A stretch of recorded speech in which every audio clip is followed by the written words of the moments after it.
Yop à toutes et à tous, ici l'analyste et aujourd'hui pas d'analyse, vidéo beaucoup plus tranquille où je vais vous annoncer les sorties manga, films et animés qu'il faut voir pour cet été 2018. Allez, lance l'intro.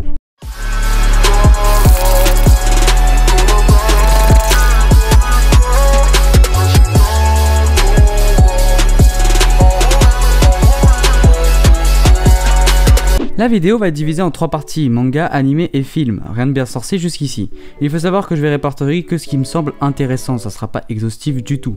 Je vais aussi essayer de vous faire découvrir des œuvres qui vont sans doute passer inaperçues lors de leur sortie. Allez, première partie.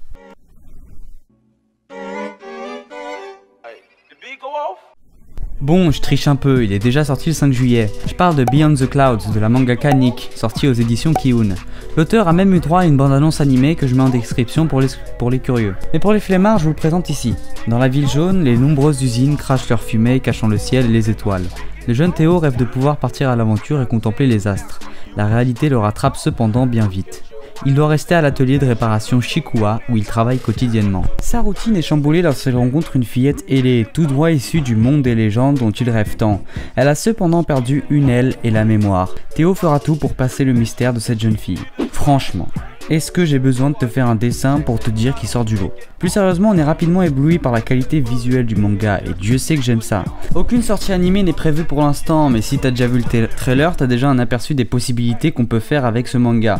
À voir maintenant comment va s'articuler le scénario, l'aspect voyage, découverte et tout ça. À juger après avoir lu le manga donc, ce que je n'ai pas fait. Ainsi, Beyond the Cloud, j'invite à découvrir. Allez, deuxième partie.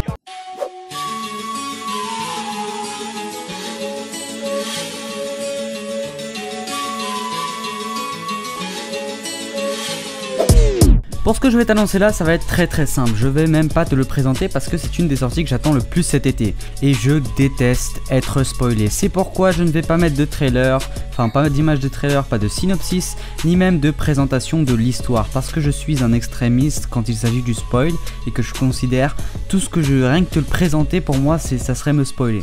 Donc même pour ma vidéo, hors de question que je me spoil, c'est te dire comment j'attends cette œuvre. Il s'agit là de Flavors of Youth, le nouveau film des studios Comics Wave Films qui ont fait, pour ne citer que, Motherfucking Your Name, Motherfucking The Garden of Rose et plein d'autres œuvres qui sont majoritairement écrites par Makoto Shinkai, aka le successeur de Miyazaki, rien que lui. Il sera cependant en collaboration avec le studio chinois Aoliners Animation League. Le film sort le 4 août au Japon et sur Netflix, attendez-vous à ce que j'en reparle très sérieusement dans une analyse film.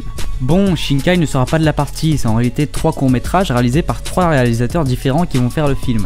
Mais au vu de la qualité proposée par Comics Wave, c'est un peu comme Pixar, ils fournissent toujours une animation et des visuels incroyablement beaux, je m'attends à du très lourd. À voir maintenant si narrativement les courts-métrages seront à la hauteur. Allez, troisième partie.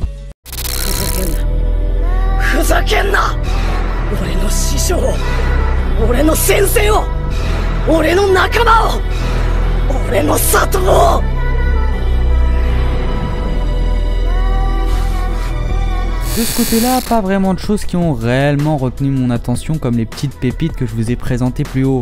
Il y a plein d'autres œuvres qui vont sortir cet été, je pense à SNK saison 3 que je ne suis pas donc inutile de vous le présenter ici. Je pense aussi à Overlord saison 3 que je ne suis pas non plus donc je m'y connais pas assez pour vous en parler donc inutile de vous le présenter dans ce format de vidéo. Mais bon, si vous êtes fan, vous devez être informé de leur sortie depuis bien longtemps. J'ai pas non plus parlé du film Dragon Ball Super Broly et de tout ce qui est mainstream en fait puisque tout le monde le sait, tout le monde sait ce qui va sortir dans le cadre du mainstream. Donc j'espère vous avoir fait découvrir des œuvres. On va retourner dans des formats beaucoup plus longs. Vous inquiétez pas dans la prochaine vidéo parce que 2 formats courts ça commence à faire un peu beaucoup. Allez, merci à tous. C'était l'analyste.